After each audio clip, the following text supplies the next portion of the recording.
Good morning friends. आज के हमार कन्याकुमारीते थार्ड डे। आज के एखान থেকে চলে যাচ্ছি রামেশ্বরম। তো আমি এখান থেকে ট্রেনে যাচ্ছি না, কারণ হচ্ছে ট্রেন রয়েছে রাত্রিবেলা এবং রামেশ্বরমেও রাত্রিবেলা নামাবে। আর যেসব বাসগুলো রয়েছে ভলভো বাস বা বড় যে বাসগুলো এসি বাস, ওগুলো সবই হচ্ছে রাতে সার্ভিস। তো আমি রাতে গেলে আমার অসুবিধা, আমার হোটেল বুকিং এমনভাবে আছে সকাল থেকে, আর সকালে যে বাসগুলো রয়েছে তাতে আমার প্রচুর লাগেজ। তো সেই লাগেজ নিয়ে যেতে গেলে খুবই অসুবিধা, তাই আমি প্রাইভেট কার বুক করে নিয়েছি। আমার গাড়ি ভাড়া পড়েছে ৫,৫০০ টাকা। আর কন্যাকুমারী থেকে রামেশ্বরম যদি আপনি বাই রোড যান তাহলে এটা ডিস্টেন্স হচ্ছে ৩১০ কিলোমিটার। প্রায় সময় লাগবে ৫.৫ থেকে ৬ ঘন্টা। আমি ধরেই নিচ্ছি ৭ ঘন্টাও লাগতে পারে। মাঝখানে তো কিছুটা ব্রেক করবোই, আবার লাঞ্চ করব বা ব্রেকফাস্ট দেখি যদি কিছু সম্ভব হয় পাই। আর আবার আজকে আমার শনিবার, আমি তো নিরামিষ খাই। তো সব মিলিয়ে একটা মানে খুব থ্রিলিং লাগছে যে কীরকমভাবে জার্নিটা হবে। তো যেরম আমি যাব আপনাদেরকে আমি দেখাবো। আপনারা কিন্তু ভিডিওটা স্কিপ না করে পুরো জার্নিটা ভালো করে দেখবেন।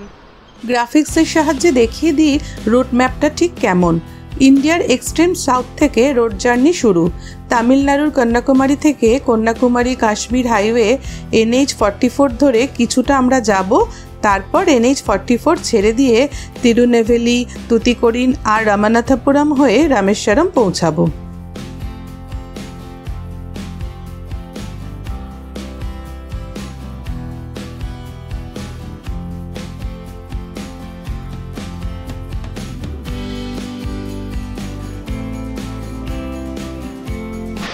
এই আমার গাড়ি এসে গেছে, আমি রামেশ্বরমের জন্য এই গাড়ি করে যাত্রা শুরু করছি।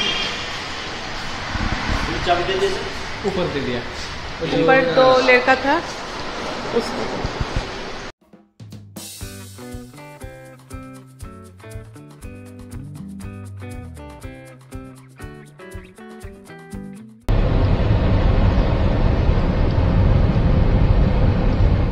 নটা 15-তে জার্নি স্টার্ট করেছি।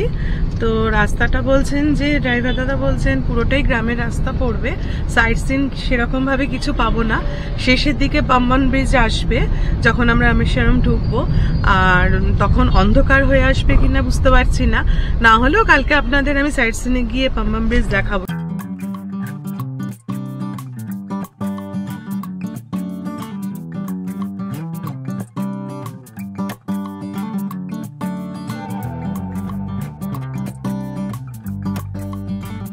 এখন যে রাস্তাটা দিয়ে যাচ্ছি সেটা হচ্ছে কাশ্মীর টু কন্যাকুমারী হাইওয়ে। এই রাস্তাটাতে মোটামুটি আমরা 150 কিলোমিটার জার্নি করব, তারপর সিঙ্গেল রাস্তা যেটা আমি বলছিলাম যে গ্রামের রাস্তা, সেই রাস্তায় ঢুকে যাব।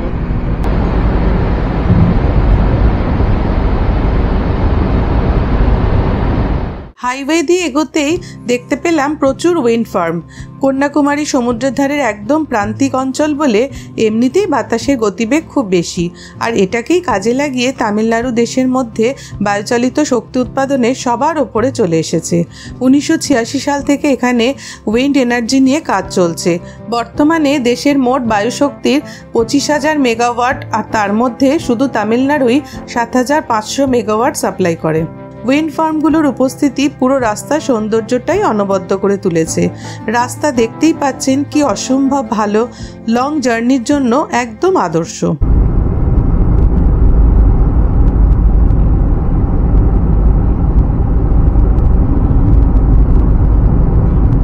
এত স্মুথ রাস্তা, তার ওপর হাইওয়ে NH44, গাড়ি যেখানে সেখানে দাঁড় করানো যায় না। একটু হল্ট করে নেমে একটা ভিডিও করার ইচ্ছা হচ্ছিল। সুযোগটা আমরা পেলাম যখন গাড়ি তেল নেওয়ার জন্য পেট্রোল পাম্পে ঢুকলো। রাস্তাটা একটু দেখিয়ে দিই আপনাদের। গাড়ির ভেতর থেকে দেখা আর রাস্তায় নেমে রাস্তাটা দেখার মধ্যে একটা আলাদা ফিল আছে।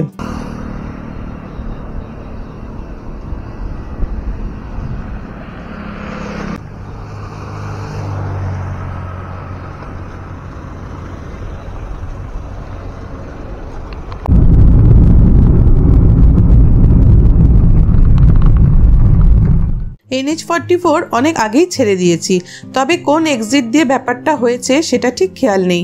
এখন চলেছি সোজা তুতিকোরিনের দিকে। ঘন্টাখানেক যেতে হবে। রাস্তা একদম মাখনের মতো, সঙ্গে সিনিক বিউটি দুর্দান্ত। তবে একটু একঘেয়ে লাগে টানা জার্নি করলে। গাড়িতে কোনো জার্কিং নেই, তাই মাঝে মাঝে চোখ লেগে আসছিল। তুতিকোরিন এন্ট্রি নেওয়ার কিছু আগে গাড়ি থামলো। এখানেই টি ব্রেক নেব। আমি শুধু চা নেব, তাপস আর তাতাই ব্রেকফাস্ট করবে বলল। চলুন দেখা যাক কেমন ব্যবস্থা এখানে। আমাদের যাত্রাপথে মাঝখানে একটু ব্রেক নেওয়ার জন্য দাঁড়ালাম। প্রায় 1.5 ঘন্টা ধরে একটানা চলেছি। তো এখানে একটা রেস্টুরেন্ট রয়েছে, একটু চা কফি দেখি কি খাওয়া যায়। রেস্টুরেন্টের নামটা রয়েছে এখানে সত্যা বলে লেখা রয়েছে। সবই তো সাউথ ইন্ডিয়ান নেম, জানি না কিরকম উচ্চারণ হচ্ছে।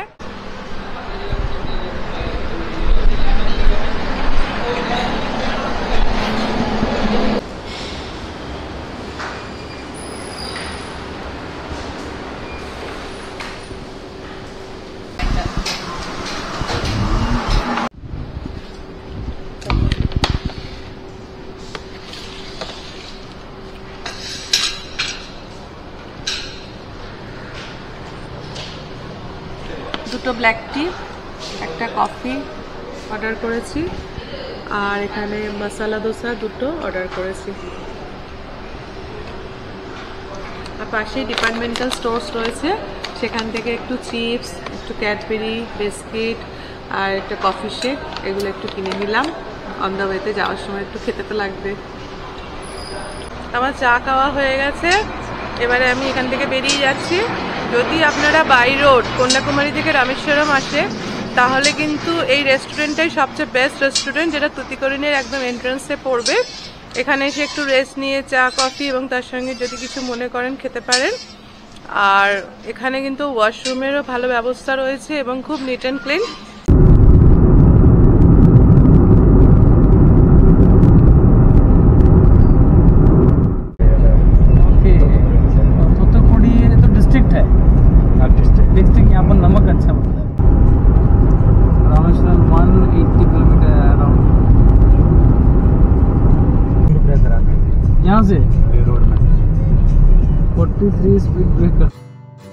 বলে রাখি, তুতিকোরিন হলো তামিলনাড়ুর একটা ডিস্ট্রিক্ট, তবে বর্তমানে তুতিকোরিন নামটা চেঞ্জ হয়েছে থুথুকুডি। তামিলনাড়ু নুন উৎপাদনে দেশের মধ্যে অন্যতম। থুথুকুডি ডিস্ট্রিক্টেও প্রচুর নুন তৈরি হয়। এরকম অনেকগুলো ডিস্ট্রিক্ট আছে। ইন্ডিয়ার মোট নুনের চাহিদার 11% শুধুমাত্র তামিলনাড়ু থেকেই আসে। আমরা এখন সিঙ্গেল লেনের ন্যারো রাস্তা দিয়ে এগোচ্ছি। রাস্তা ন্যারো হলেও রাস্তার কোয়ালিটি নিয়ে কোনো প্রশ্ন নেই। এখনো পর্যন্ত রাস্তা এতটুকু খারাপ পায়নি। সামনেই চোখে পড়ছে নুনের প্রোডাকশনের জন্য জমিগুলো। নুন বোঝাই ট্রাকগুলো যাওয়া আসা করছে। ভারী ইন্টারেস্টিং ব্যাপারটা। আমরা যে রাস্তা ধরে চলেছি সেটা সোজা রামানাথপুরম যাবে। ডান দিকটা হলো বে অফ বেঙ্গলের অবস্থান, আর সমুদ্র থেকে এই নুন বানানোর জমিগুলো মাত্র কয়েক কিলোমিটার। সমুদ্র থেকে আন্ডারগ্রাউন্ডে বড় বড় পাইপ করে জল জমিতে আনা হয়, তারপর রোদে জল শুকিয়ে নুন বানানো হয়। খুব লোভ হলো গাড়িটা একটু দাঁড় করাতে। ন্যারো রোড বলে ড্রাইভার দাদা একটা সেফ জায়গাতে দাঁড় করালেন গাড়িটা।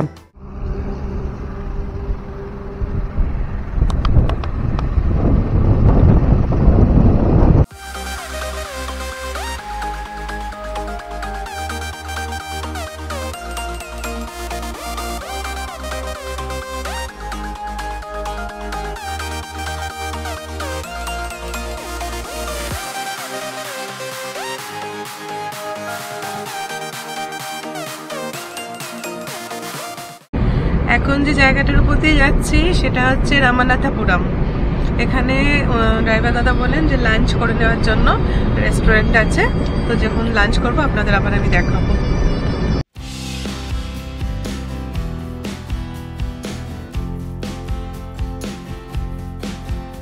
রেস্টুরেন্টের সামনে দাঁড়িয়েছি, সেটা হচ্ছে বসন্তামস পিওর ভেজ রেস্টুরেন্ট।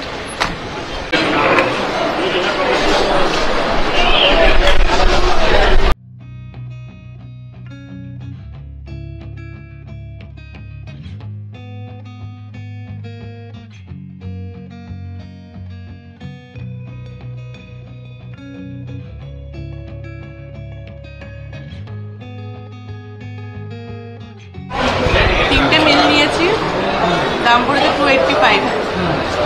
এটা কলা পাতায় করে আমাদের ভাত দিয়েছে, তার সঙ্গে অনেকগুলো বাটিতে করে সাউথ ইন্ডিয়ান কিছু ডিশ দিয়েছে, একটা বড় পাপড় দিয়েছে।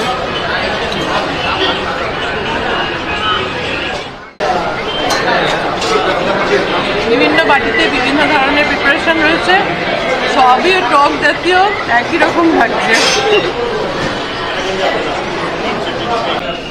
খাওয়া আমাদের শেষ, সবই খেয়েছি। লাস্টে মনে হয় টক দইয়ের রায়তা আর কি এটা পায়েসের মতন কিছু মিষ্টি জাতীয় দিয়েছে, এই দুটো খেতে পারলাম না, একদমই ভালো লাগছে না খেতে। বাকি আইটেমগুলো মোটামুটি খেয়ে নিয়েছি।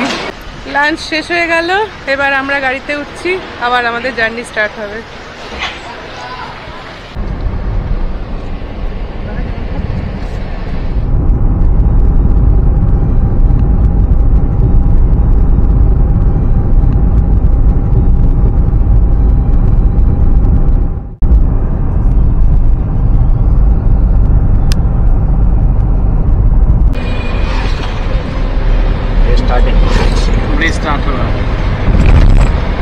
এই আমরা এখন পাম্বান ব্রিজে উঠে গেছি, যাচ্ছি। পাম্বান এই রোড ব্রিজটা 2 অক্টোবর 1988 সালে প্রয়াত ভারতের প্রধানমন্ত্রী রাজীব গান্ধী পাবলিকের জন্য ওপেন করেন। রোড ব্রিজটি প্রায় 2.4 কিলোমিটার লম্বা এবং আপাতত মেনল্যান্ড ইন্ডিয়ার সাথে রামেশ্বরমের একমাত্র যোগাযোগের রাস্তা। সমুদ্রের ক্ষয়কারী জল আর প্রবল বাতাসের বেগের জন্য এই রোড ব্রিজটি বানাতে প্রায় 14 বছর লেগেছিল।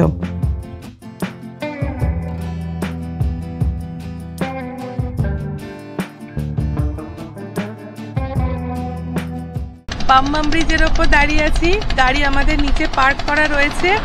তো এখানে প্রচণ্ড হাওয়াতে বুঝতেই পারছেন চুল ফুল এলোমেলো হয়ে যাচ্ছে, এত ভালো লাগছে দেখতে।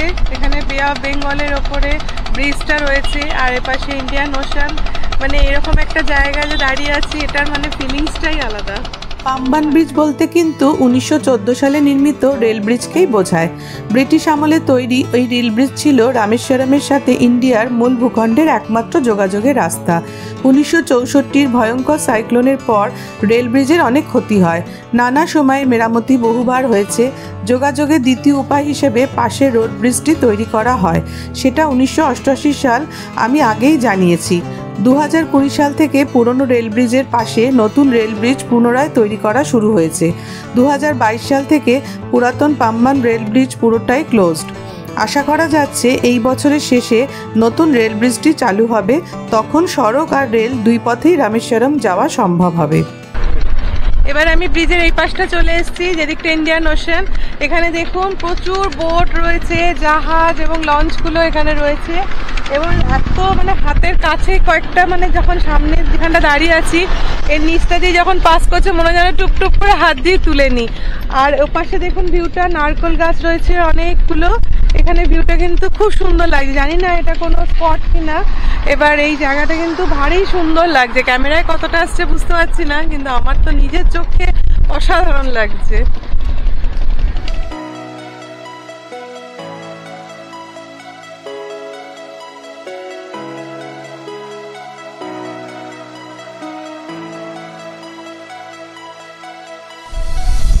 ব্রিজের মাঝখানে রয়েছি, মাঝখান থেকে এবার ব্রিজে আস্তে আস্তে নিচের দিকে নামছি। গাড়ি একদম নিচে পার্ক করা রয়েছে, ব্রিজের ওপর কোনোভাবেই গাড়ি দাঁড় করানো যাবে না। এখানে লেখা রয়েছে যদি এখানে কোনোভাবে গাড়ি পার্ক করানো হয় তাহলে MB অ্যাক্ট অনুযায়ী এখানে 600 টাকা ফাইন হয়ে যাবে। এই যে দেখুন এখানে দেখা যাচ্ছে নতুন ব্রিজ তৈরি করার কাজ একদম পুরো দমে চলছে, ভালো রকম কাজ চলছে এখানে। আমি এখন যে জায়গাটায় দাঁড়িয়ে আছি এইখান থেকে ট্রেন জার্নিটা ব্রিজের ওপর দিয়ে স্টার্ট হয়। মানে জার্নিটা বলতে গেলে ভারতের মধ্যে সব থেকে সেরা রোমহর্ষক একটা ট্রেন জার্নি, কিন্তু এই জার্নিটা তো এখনো সুযোগ হলো না। জানি না নতুন ব্রিজ তৈরি হলে কবে আবার এই ট্রেনের এরকমভাবে জার্নি স্টার্ট হবে, তখন কিন্তু আবার আমি আসবো বলে আমি এখনই ঠিক করে রাখছি। মানে দারুণ দারুণ জায়গাটা, অসাধারণ।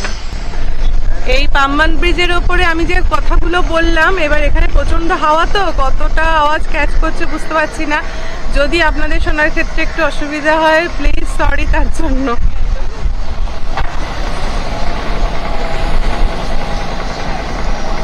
এখানে দেখুন এই সমুদ্রের ধারে সব মাছগুলো এখানে শুকাচ্ছে, তাই শুকনো মাছের একটা গন্ধ, বেশ ভীষণ আষ্টে গন্ধ এখানটা লাগছে।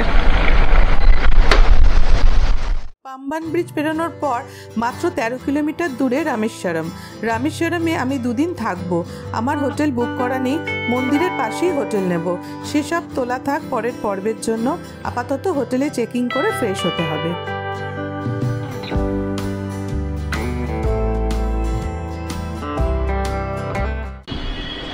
আমার জার্নি শেষ হয়ে গেল, আমি রামেশ্বরমে চলে এসেছি।